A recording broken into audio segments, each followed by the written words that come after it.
আসসালামু আলাইকুম। Good afternoon. Break time.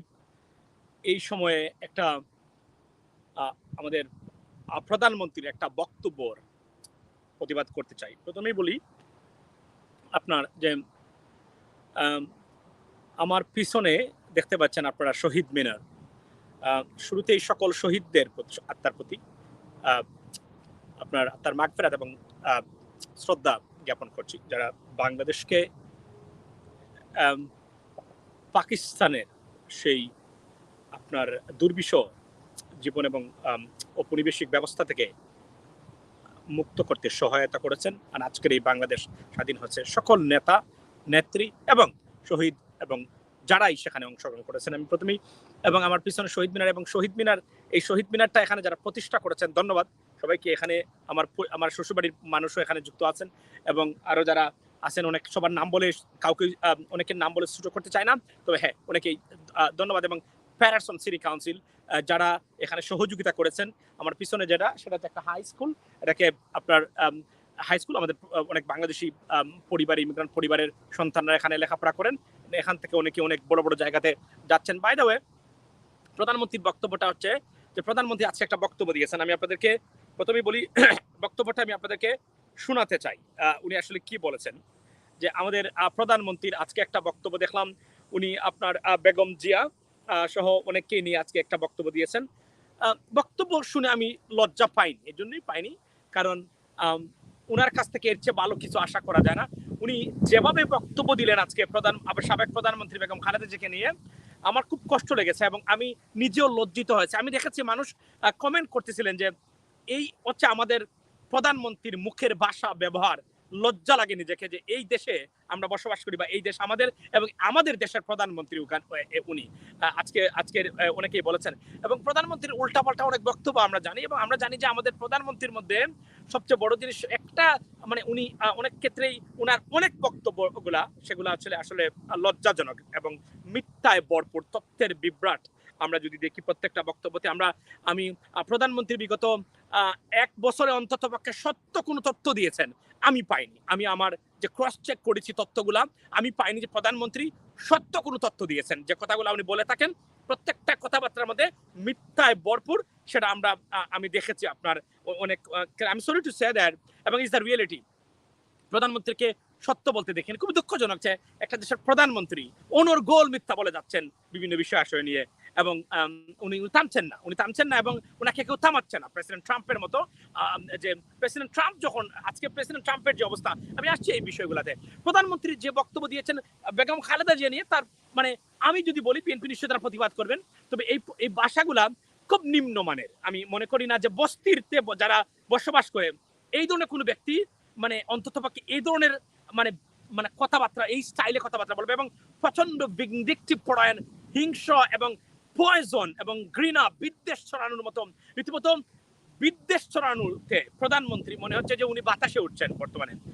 একটা দেশের প্রধানমন্ত্রী যদি এই বক্তব্যগুলা দেন, সুতরাং তার অনুসারী যারা, আপনি জানেন যে আওয়ামী লীগের মধ্যে ছাত্রলীগ যুবলীগ খুব ক্লোজলি প্রধানমন্ত্রীকে ফলো করে।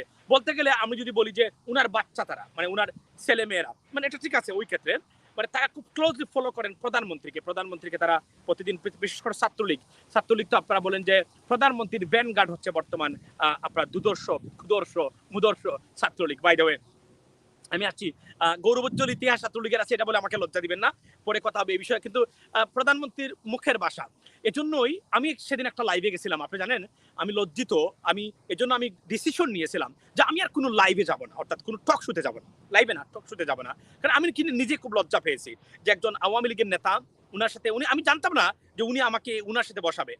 আমি এখনো আমাকে প্রতিদিন মনেকে বলছেন, আমি বলছি যে অমুক আসলে যাবো না, অমুক আসলে যাবো না, আমি যাবোই না, আমার দরকার নেই। আমার এখানে যারা আছেন আপনারা আমার সাথে আমাকে সাপোর্ট দেন, মোর দেন এনাফ আমার জন্য, বাংলাদেশের পক্ষে কথা বলার জন্য। আমি এখানে সেখানে গিয়ে আমি কেন যাব? এখন আমি আপনাকে একটা জিনিস বলি, কারণ উনি দেখেন আমাকে কি করেছেন। আমি একটা সমালোচনা করেছিলাম, পররাষ্ট্রমন্ত্রীকে বলেছিলাম মানসিক বিকারগ্রস্ত মনে হয়। উনি আমাকে বলে বাংলাদেশে পেলে উনি নাকি আমাকে থাপ্পড় মারতো। তারপরের বাকিটা ইতিহাস আপনারা জানেন। তারপর আমি চেষ্টা করেছি লাইভটা ডিলিট করার জন্য, ডিলিট করেছেন উনি, কিন্তু যারা রেখে দেবার তারা রেখে দিয়েছেন। তারপরে তো এটা সয়লাব সব জায়গাতে। বাট এটার জন্য আমি দুঃখিত যে অনেকে আমাকে প্রশংসা করছেন সবাই। আমি জানি 99.9% মানুষ আমাকে খুব নিয়ে উচ্ছ্বাস করেছেন। But I didn't want that. honestly speaking আমি চাই না। এগুলো আমাদের একটা ক্রেডিবিলিটি আছে। আমরা লেখাপড়া করা যারা মানুষ ভাই দেশ বিদেশে আমাদের অবস্থান আছে দেশে বিদেশে প্রত্যেকটা জায়গায়। আমরা আসলে এগুলো অনেক দিন চিন্তা করে কথাবার্তা বলতে হয় এবং 5টা বছর ধরে আজকে কথাবার্তা বলি কন্টিনিউ। কোনোদিন বিতর্কিত কোনো কথাবার্তা বলি না। সমালোচনা আলাদা জিনিস, কিন্তু বিতর্ক সৃষ্টি করতে পারে মানুষ, এই ধরনের কথাবার্তা কখনোই বলি না। আমি আসি, প্রধানমন্ত্রী বলছেন এবং প্রধানমন্ত্রীর এই কথাবার্তার স্টাইল যেগুলা, আমি আমি লজ্জিত যে she is our prime minister by the way. কারণ উনার কথার মধ্যে কোনো এডুকেশন নাই, কোনো ভদ্রতা নেই, নম্রতা নেই, শিষ্টাচার নেই। প্রধানমন্ত্রী প্রিমিয়ারশিপ হিসাবে যে আপনার প্রাইম মিনিস্টার সুলভ যে কথাবার্তা সেগুলো নেই। একজন রাজনৈতিক নেতা হিসাবে, বঙ্গবন্ধুর কন্যা হিসাবে উনার যে একটা মানে মর্যাদা থাকা দরকার সেটা উনার মধ্যে নেই। এটা খুবই দুঃখজনক। যে ব্যক্তির বাংলাদেশের সাথে যার আপনার অবদান জড়িত, সেই ব্যক্তির মেয়ে যেভাবে কথা বলেন, এবং উনি বলছেন একটা পর্যায়ে যে বেগম জিয়া উনি তাদের বাসাতে যেতেন এবং গিয়ে জিয়াউর রহমান সাহেবের, প্রেসিডেন্ট জিয়াউর রহমান সাহেবের বিরুদ্ধে কথাবার্তা বলতেন। প্রাইম মিনিস্টার, ইট ওয়াজ হার প্রাইভেট কনভারসেশন। আপনি এটা কোনোদিনই প্রকাশ করা উচিত নয়। প্রত্যেক মানুষের পরিবারে এই ধরনের জুট ঝামেলা আছে, লেগেই থাকে। এগুলা স্বামী স্ত্রীর সম্পর্কটা আলাদা, এখানের মধ্যে এই ধরনের জিনিস থাকতেই পারে প্রাইম মিনিস্টার। কিন্তু আপনার বাসাতে গেছে কোনো কারণ ছাড়া ইরিলেভেন্ট। বেগম খালেদা জি আপনাকে নিয়ে বিগত 3-5 বছরে একটা বক্তব্য দিয়েছে, কোথাও দেখেছেন?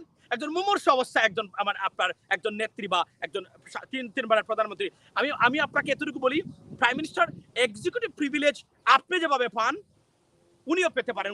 she deserved it as well because she was the prime minister for 3 times, একজন সেক্টর কমান্ডারের ওয়াইফ, একজন প্রেসিডেন্টের ওয়াইফ।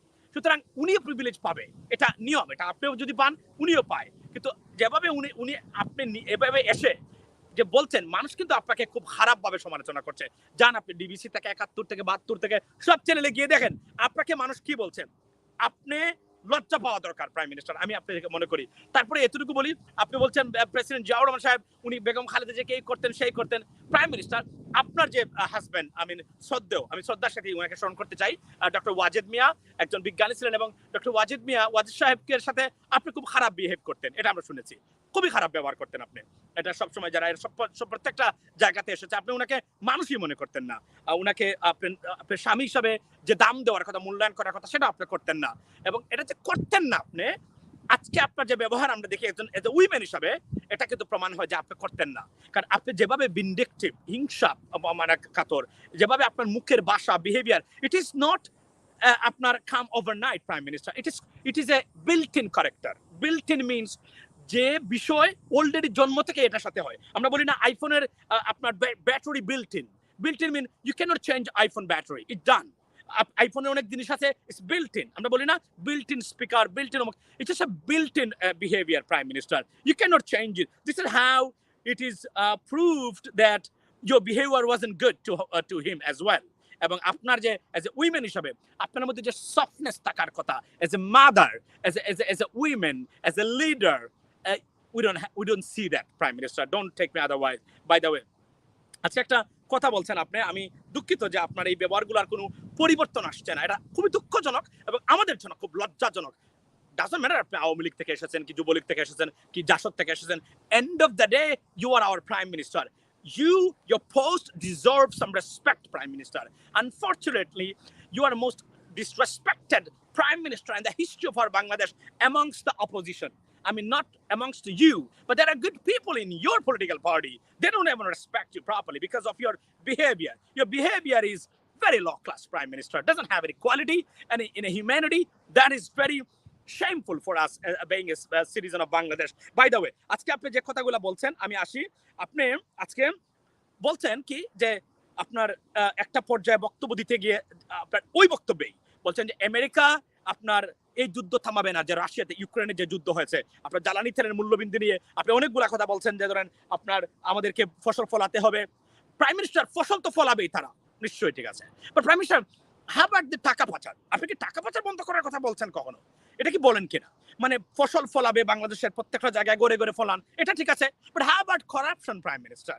আপনার 1 টাকার জিনিস 5 টাকা, ফর এক্সাম্পল আমি যদি ধরি মেট্রো রেল, আপনার এই যে আরো কি বলে আপনার পদ্মা সেতু থেকে শুরু করে প্রত্যেকটা জায়গায় এই যে দুর্নীতি, এই যে লুটপাট হয়, এগুলা বন্ধ করার কথা কেন আপনি বলেন না প্রাইম মিনিস্টার? এবং টাকা পাচারের কথা সবার আগে, এরা যদি ফসল নাও ফলায়, যে টাকা আপনারা পাচার করছে, যদি এটা বন্ধ করতে পারেন বর্তমানে মোর দেন না, এটা এখনো টাকা পাচার হচ্ছে মানে আনবিলিভেবলি। কারণ আপনার যারা সুবিধাভোগী, যারা আপনার সরকার থেকে লুটপাটের অংশ, তারা টাকা বাইরে পাচার করছেন মারাত্মকভাবে। আমার দুইটা ফ্রেন্ড মানি ট্রান্সফারের বিজনেস করে, দে ওন দিস বিজনেস। তারা আমাকে বলেছে, আমি আশ্চর্য শুনে, মানে টাকা বাংলাদেশে যাচ্ছে না, টাকা এখন ইংল্যান্ড আমেরিকাতেই আপনার মানে রয়ে যাচ্ছে, টাকা শুধু বাংলাদেশের টাকাটা বাংলাদেশে লেনদেন হচ্ছে, ডলার যাচ্ছে না, এমন ভাবে টাকা মানে আসতেছে, মানে রয়ে যাচ্ছে এখানে আপনার যারা, এবং এরা আপনাদেরই লোক যারা টাকা বানিয়েছেন, এরা যে কোনোভাবে তারা সিকিউর ফিল করেন না কোনোভাবেই, তারা বাংলাদেশ থেকে টাকা পাচারে তারা রীতিমতো মেলা বসেছে বাংলাদেশ থেকে টাকা পাচারকারীদের। আজকে আপনি একটা কথা বলেছেন, বক্তব্যটা কি আমি আপনাদেরকে শোনাতে চাই। কি আপনি বলছেন প্রাইম মিনিস্টার যে আমেরিকা এই যুদ্ধ থামাবে না। প্রাইম মিনিস্টার, ইউক্রেন যুদ্ধ আমেরিকা লাগায়নি, রাশিয়া লাগিয়েছে। আপনার মতো authoritarian dictator Vladimir Putin, maybe আমরা অনেক ক্ষেত্রে তাকে পছন্দ করতে পারি, বাট ভ্লাদিমির পুতিন এই যুদ্ধটা শুরু করেছে। করোনাকালীন সময় যখন সারা বিশ্ব মাত্র উঠেছে, আপনার মাত্র তারা রেস্কিউড হয়েছে, অনেক দেশের অর্থনীতি আপনার ঘুরে দাঁড়ানোর সময়, আপনার সেই সময় আপনার ভ্লাদিমির পুতিন ইউক্রেনে যুদ্ধ শুরু করেছে। এখানে যুদ্ধের কোনো পরিস্থিতি নাই, কোনো আমেরিকান সৈন্য ইউক্রেনে নাই, কোনো বিষয় আসে নাই। সেই সময় তার অ্যাগ্রেশন, যেটা তার অ্যাগ্রেসিভ মানে অ্যাটিটিউড প্রতিষ্ঠা করার কারণে, যেভাবে জর্জিয়াতে এই সেই ভ্লাদিমির পুতিন 2008-এ জর্জিয়া আক্রমণ করেছিল প্রাইম মিনিস্টার, আবার তারা ক্রাইমিয়া ইউক্রেন থেকে তারা নিয়ে গেল। ভ্লাদিমির পুতিন, আপনি যদি না জানেন, না জেনে কথাগুলো বলা উচিত নয়। ইউক্রেন যুদ্ধ আমেরিকা লাগায়নি prime minister. America maybe invaded Iraq, maybe invaded Afghanistan. There are many things we can talk about it. But under this government, particularly President Biden, এটা অন্য ধরনের সিস্টেমে চলছে, যে কারণে তারা আপনি দেখেন যে আপনার আফগানিস্তান থেকে সবার বাধা সত্ত্বেও তারা সৈন্য তুলে নিয়ে এসে তারা এখানে খালি করে দিয়েছে আপনার। কারণ এই অ্যাডমিনিস্ট্রেশন তারা কোনোভাবেই চাচ্ছেন না এই ধরনের আপনার কোনো মানে কাজে যুক্ত থাকতে। আপনি বলছেন যে আপনার আমেরিকায় যুদ্ধ, এই যুদ্ধ তো আপনার রাশিয়াকে দোষেন। ভ্লাদিমির পুতিনকে বলেন stop war, stop this war. First, you need to tell Vladimir Putin, the president of Russia, Prime Minister, that stop this war. Vladimir Putin, he's psychologically, I mean, little bit up and underestimated, like you, Prime Minister. That's why এই ভদ্রলোক আপনি দেখেন, সে একটা যুদ্ধ চাপিয়ে দিল সারা বিশ্বের সামনে। আজকে যে সারা বিশ্ব বিপর্যস্ত, why? Because of Vladimir Putin. উনি যদি আপনার ইউক্রেন একটা এত বিশাল একটা দেশ, উনি গিয়ে কি করলো, উনি গিয়ে এটাকে আক্রমণ করে বসলো, এটা কোনো কথা? এটাকে আমরা মানতে পারি? আপনি যতই বলেন না কেন, বিকজ দে সাপোর্ট প্যালেস্টাইন ও দিস এন্ড দ্যাট, এই ক্ষেত্রে এটা সমর্থন করা যায় না প্রাইম মিনিস্টার। আমি একজন হিউম্যান বিইং হিসাবে, আমি একজন যুদ্ধের বিপক্ষের শক্তি হিসাবে, সৈনিক হিসাবে, আমরা কোনোদিন কোনো যুদ্ধকে সমর্থন করি না, যেভাবে যুক্তরাষ্ট্রের কোনো পলিসিকে আমরা এই ক্ষেত্রে আমরা সমর্থন করি না। কিন্তু আপনি বলতে পারেন না যে এই যুদ্ধটা আমেরিকা মানে আমরা এভাবে রাখবে। আপনার যদি সাহস থাকে, রাশিয়াকে বলেন এই যুদ্ধটা আপনার থামান, কারণ রাশিয়াই তো আরেকটা দেশকে দখল করেছে। এটা তো আপনি বলতে পারেন না। এখন আপনি কিভাবে যুক্তি দিবেন Russia Kataman? Because you like Russia, right? Because it's authoritarian, it's a dictatorship regime like you, and they're helping you to stay in the power without the mandate of the people. This is what you are right now, Prime Minister. You are a pro-Russian, pro-Chinese government. But one thing আমি আপনাকে বলতে পারি যে pro-Russian এবং pro-Chinese government যতটা আছে, রিলেশনশিপের কথা বলছি না, মানে you maintain their way of governing system, you'll have a bad time in coming at least I mean years, months and years. আমি আপনাকে বলতে পারি। এবং under Biden administration, they promise to tackle or to go after those authoritarian and dictatorship regimes around the world, and they will do it, and they are doing it. Absolutely, I support President Biden's effort to undermine or underestimate and tackle or going after those regimes that they don't respect people's votes or people's voice. আমরা এর বিপক্ষে। আপনি কোনোদিনই বলতে পারেন না একটা দেশের প্রধানমন্ত্রী হয়ে ডাইরেক্টলি বলা, I don't understand that. How dare you? যে আমেরিকা এই যুদ্ধটা চালিয়ে যাবে। এই যুদ্ধ আমেরিকা সৃষ্টি করে নাই। অনেক যুদ্ধ আপনি হয়তো বলতে পারেন আমেরিকা সৃষ্টি করেছে, অন্তত ইউক্রেনের যুদ্ধেতে আমেরিকা সৃষ্টি করে নাই। এটা কোনো প্রভোকেশনও ছিল না। শুধুমাত্র রাশিয়া তার মানে ভ্লাদিমির পুতিন তার অ্যাগ্রেসিভ মনোভাবের কারণে সে আবার সেই সোভিয়েতের স্বপ্ন দেখে ভ্লাদিমির পুতিন। এই কারণেই কিন্তু আপনার এই যুদ্ধটাতে ভ্লাদিমির পুতিন উনি গেছেন, গিয়ে এটাকে ম্যাচ আপ করে ফেলছেন সারা বিশ্বকে। এখন উনি বের হতে পারছেন না। উনি মনে করেছেন এক সপ্তাহের ভিতরে আপনার ইউক্রেনকে তছনছ করে দিয়ে চলে আসবেন। Now result, what is happening right now? He's messed up over there. His economy shrunk 15%, being shrunk 15%. এবং Russia paying ultimate price for this invasion and that the way they invaded Ukraine. এবং আমি আপনাকে বলছি, আমি আবার post দিছিলাম এই যুদ্ধে রাশিয়া সত্যিকার অর্থে মারাত্মকভাবে ক্ষতিগ্রস্ত হবে এবং অলরেডি ক্ষতিগ্রস্ত হবে যে the economic sacrifices or the loss. আমি অন্য একদিন যে রাশিয়া মানে ইউক্রেন আক্রমণ করার কারণে কি ধরনের ক্ষতিগ্রস্ত হতে পড়েছে তারা, আমি একদিন তুলবো। আমি জানি আমাদের অনেক মানে ইউটিউবার আছেন, আমাদের ফেসবুকার আছেন, মিথ্যা হেডলাইন দিয়ে প্রচন্ড রকমের ভিডিও বানাচ্ছেন প্রতিদিন, এই করে ফেলছে রাশিয়া, সেই করে ফেলছে রাশিয়া। এরা এটা বাংলাদেশের কিছু পত্রিকার খবর নিয়ে এরা ভিডিও বানায়। এরা কোনোদিন একটা ইন্টারন্যাশনাল জার্নাল বা পত্রিকা পড়ার ওদের যোগ্যতা নাই, আর পড়তেও পারে না তারা, আর পড়েও না। সুতরাং তারা জানে না what is happening ultimately. Yes, Europe and some other Western countries that are facing after energy crisis. Why? Because they heavily relied on Russia, but they're trying to get out of this mess, and they eventually will get out of this mess. Then what's going to happen in Russia? Because their main revenue come from, exporting energy. If they stop buying from Russia, the economy will be crippled, and that is what happening right now. এবং আপনি এই জন্য আমি আপনার প্রতিবাদ করলাম যে এই যুদ্ধটা রাশিয়া লাগায়নি, রাশিয়াকে কন্ডেম করেন, বলেন এই যুদ্ধ আপনারা বন্ধ করেন, মানে বসে আপনার একটা বায়োলেটারাল সিস্টেম বা আপনার ডিসকাশনের মাধ্যমে এটা আলোচনা করে এই যুদ্ধটা থামান। এই যুদ্ধে সারা বিশ্ব ক্ষতিগ্রস্ত হচ্ছে। কেন ক্ষতিগ্রস্ত হচ্ছে? এটার মূল কারণটা হলো, ধরেন আমি বলি যে জার্মানি 90% এনার্জির জন্য Germany used to depend on Russia.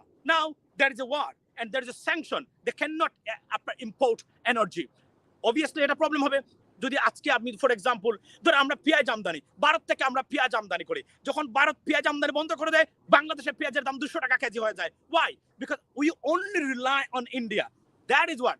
কিন্তু আমাদের যদি অন্য একটা পদ্ধতি থাকতো যে আমরা শুধু ইন্ডিয়া না, আমরা ভিয়েতনাম থেকে নেব, আমরা ফর এক্সাম্পল তুরস্কতে নেব, আমরা পাকিস্তান থেকে নেব, তাহলে একটা দেশ যদি বন্ধ করে এই প্রবলেমটা আমাদের হতো না। সেম অবস্থা সৃষ্টি হয়েছে ইউরোপে। তারা সম্পূর্ণ জ্বালানির উপরে গ্যাসের জন্য নির্ভর করতে রাশিয়ার উপরে। আজকে স্যাংশন হয়েছে, তারা পাইপলাইনগুলো বন্ধ করে দিচ্ছে, but they are fixing it, they are looking for an alternative. Already Germany they declare by the end of the next year they will cut down 90% energy exporting from Russia. Then Russia will lose almost $15 billion a year, and the revenue will be crippled, and they will be in a big trouble, right? Eventually. সুতরাং এই যুদ্ধ কোনোদিনই রাশিয়ার জন্য ভালো result বয়ে আনবে না। এবং আমি আজকে 3 মাস 4 মাস আগে পোস্ট দিয়ে বলছিলাম, eventually Russia will be the ultimate loser. আজকে আপনি বলছেন আমেরিকার বিরুদ্ধে কথা বলতে পারেন, but they are right now lowest in the history of this country, 3.3% unemployment rate. Dollar is one of the most powerful currency in the world right now. The economy is booming. আমি যদি বলি American economy. সুতরাং Russia সত্য কথা বলতে গেলে আমেরিকার কোনো ক্ষতি করতে পারেনি। তারা ইউরোপিয়ান অনেক দেশের সমস্যা সৃষ্টি করেছেন। ওয়াই? বিকজ তারা রাশিয়ার উপরে নির্ভর করতো সবকিছুতে। এখন হঠাৎ এই সমস্যাটা সৃষ্টি হয়েছে, স্বাভাবিকভাবে এই প্রতিক্রিয়া আসবে, but they are fixing, they are trying to establish an alternative way. তারা যখন এটা করবে, এটা সময় লাগবে, এটা ওভারনাইট হবে না। আপনি পেঁয়াজ যদি আজকে আপনি ভারত থেকে না আনেন, কালকে আপনি জাহাজ পাঠিয়ে বিমান পাঠিয়ে মানে পাকিস্তান থেকে নিয়ে আসতে পারেন, তুরস্ক থেকে নিয়ে আসতে পারেন, আপনার থাইল্যান্ড থেকে নিয়ে আসতে পারেন। কিন্তু এই সিস্টেমটা তো আর এভাবে না যে আপনি প্লেন পাঠাবেন আর গ্যাস নিয়ে আসবেন। এটা একটা সিস্টেম আছে, সিস্টেমের বাইরে তো আপনি কিছু করতে পারবেন না। এই জন্যই তারা দে আর ক্রিপলিং। কিন্তু আমার বক্তব্যটা ওভারঅল হলো যে এই যুদ্ধটা Russia responsible for this, because যেভাবে জর্জিয়াতে 2008-এ আক্রমণ করে জর্জিয়াকে রাশিয়ার ভিতরে মানে করান, এটার একটা প্ল্যান আছে আপনার ভ্লাদিমির পুতিনের। Why? Because he want to reestablish his Soviet Union. He has a dream of making again the Soviet Union. This is a problem. এটা এমনিতে হয় নাই, এটা ক্রাইমিয়া তার উদ্দেশ্য বিভিন্ন কারণে। হ্যাঁ, নেটো একটা প্রবলেম ছিল, বাট নেটোতে তো যায়নি ইউক্রেন তো বলেনি যে আমরা কালকে নেটোতে যাচ্ছি, কথাবার্তা চলছে। আপনি একটা দেশকে দখল করবেন, এখন ধরেন আপনি বলবেন যে ইউক্রেন তো রাশিয়ার অধিভুক্ত ছিল, আপনি আমাকে বলেন আজকে পাকিস্তানের অধিভুক্ত ছিল বাংলাদেশ, তাহলে কি পাকিস্তান কালকে এসে বলবে ও তোমরা তো আমার অধিভুক্ত ছিল এক সময়, আমরা we were one country, so let's get it back? Is this supportive? It's not supportive. This is what happening. এবং আমি আবার বলি, কোন দেশ, কোন বড় দেশ, কোন ছোট দেশকে দখল করা বা আপনার দুর্বল দেশকে দখল করার আমি তার গুড় বিরোধী, এবং এরা যেন প্রত্যেকটা জায়গায় পরাজিত হয়, সে যে দেশে হোক না কেন। আপনার এটার প্রমাণ হলো, রাশিয়া যদি ইউক্রেন প্রভাবিত হয়, তাহলে ভারত একদিন বলবে এটা তো ছোট দেশ, আমরা অনেক শক্তিশালী পারমাণবিক ভাবে, let's take Bangladesh with us. এটা করতে পারে না? অফকোর্স করতে পারে। সুতরাং যখনই না খালি জবানি খাবেন, এই বড় বড় দেশগুলা কোনোদিন আর ছোট দেশগুলাকে দখল করার পায় তারা, এবং এই দুঃসাহস এগুলা করবে না। এবং আমি মনে করি এই ইতিহাসটা সত্যটা আপনার প্রতিষ্ঠিত হোক, যেন বড় দেশগুলা কোনোভাবেই ছোট দেশগুলাকে দখল করার এই যে সাইকোলজি তারা পোষণ করে থাকে, আমি মনে করি যে আপনার এটা যেন কোনোদিন না হয়। এটাই হলো, এই জন্য আমি ইউক্রেন, আমি মনে প্রাণে চাই আপনার রাশিয়া ইউক্রেনে পরাজিত হোক। তাহলে আর কোনো দেশ, ইভেন যুক্তরাষ্ট্রের মতো দেশও, আপনি দেখেন আফগানিস্তানে কি হয়েছে, তারা সেখানে গিয়েছিলেন, কিন্তু আপনাদের রেজাল্টটা কি হয়েছে, আলটিমেটলি খারাপ হয়েছে। সুতরাং কোন দেশ শুধুমাত্র আপনি চাচ্ছেন তাকে বলে, আপনার শক্তি আছে বলে আপনি একটা দেশকে দখল করে নেবেন, এটা এবং বাংলাদেশি যারা আছেন এটা কোনোদিন সমর্থন করবেন না। ওয়াই? একটা দিন মনে রাখবেন যে ঘুরে ফিরে এই বড় বড় দেশগুলা, ভারতের মতো দেশ আমাদের জন্য মারাত্মক থ্রেট হয়ে দাঁড়াবে একটা দিন ভবিষ্যতে, যদি এটা প্রতিষ্ঠিত হয় যে কোন দেশ চাইলে দেখুন দেশকে নিতে পারে, because you have a power, you have a money, you have a arms. No, এটা যেন প্রতিষ্ঠিত না হয় পৃথিবীতে। এই জন্য আমি এই ধরনের যে কোনো ইনভেশন এবং ইনভেশনের বিরোধী, এবং আমি তার বিপক্ষে দাঁড়াবো। এবং আমি মনে করি কোনো আইনে পৃথিবীর এভাবে এবং চরম মানবাধিকার লঙ্ঘন করে আপনি হাজার হাজার মানুষকে হত্যা করে একটা দখলের, স্বাধীন দেশ দখলের পায়তারা আপনি করতে পারেন না। আমি এর গুরু বিরোধী। আমি স্বভাবতই আমি ইউক্রেনকে সাপোর্ট দেই, এবং যারা যেখানে আছেন আমি মনে করি যে এই ক্ষেত্রে যারা অবৈধভাবে কোনো দেশ দখল করা পায়তারা করেন, এবং যুক্তরাষ্ট্র যদি হয় যারা তার বিরোধিতা করবেন, আমি তাদের পক্ষে মনে করি। কেননা কোনো অবৈধভাবে কোনো দেশ দখল করা, কোনো ইনভেশনের বিপক্ষে আমি সবসময় আছি। আমি মানবতার পক্ষে, এবং আমি একজন মানবাধিকার কর্মী হিসেবে নিজেকে দাবি করি। সুতরাং এই হলো আমার বক্তব্য। এবং আবার বলি, প্রাইম মিনিস্টার এই মিথ্যাটা ছড়াবেন না। এই যুদ্ধ যুক্তরাষ্ট্র লাগায়নি, এই যুদ্ধ ইউক্রেন, রাশিয়া নিজ থেকেই তার যে আবার সাম্রাজ্যবাদ, রাশিয়ান সাম্রাজ্যবাদ প্রতিষ্ঠা করার জন্য সে এই যুদ্ধে গেছে। গিয়ে আজকে ম্যাচটা হয়েছে রাশিয়া, এখান থেকে এত সহজে বের হতে পারবে না। গত এক সপ্তাহ রেজাল্ট টোটালি রাশিয়ার বিপক্ষে যাচ্ছে। তবে এই হলো আমার বক্তব্যটা। আর প্রাইম মিনিস্টার যখনই কথাবার্তা বলবেন, এবং আমি আবার বলছি, আপনার কাছে আমরা অনুরোধ করি, বাংলাদেশের প্রধানমন্ত্রী হিসেবে রাশিয়াকে বলেন এই যুদ্ধ থামাতে। রাশিয়া এই যুদ্ধ শুরু করেছে, যুক্তরাষ্ট্র শুরু করে নাই। আর আপনি একটা দেশের প্রধানমন্ত্রী হওয়ার পরে এই বক্তব্য দিচ্ছেন, আমি জানি না আমেরিকান এম্বাসি, আমেরিকান অথরিটি আর they watching or they have listen to it. I mean, if they do, that's not good for you, Prime Minister, because ultimately supporting Russia's invasion in Ukraine, ladies and gentlemen. সে পর্যন্ত ভালো থাকবেন। সত্য বলতে হবে, সত্য শোনাতে হবে, শুনতে হবে, জানতে হবে, জানাতে হবে। That's it. Like or dislike doesn't matter. সত্য সত্যই চিরকাল। এবং আমি তার পক্ষে, এবং এই অবস্থান থেকে আমি এক চুলো কখনোই নড়ব না, ইনশাল্লাহ। ভালো থাকবেন সে পর্যন্ত। এবং আবার বলি, prime minister, please, Prime Minister, you're the Prime Minister of Bangladesh. You know, at least the post itself has deserves some respect. Please maintain the respect for this post and stop lying, Prime Minister, giving false, inaccurate, and propagandist and misleading information amongst the people. ভালো থাকবেন সে পর্যন্ত। আসসালামু আলাইকুম।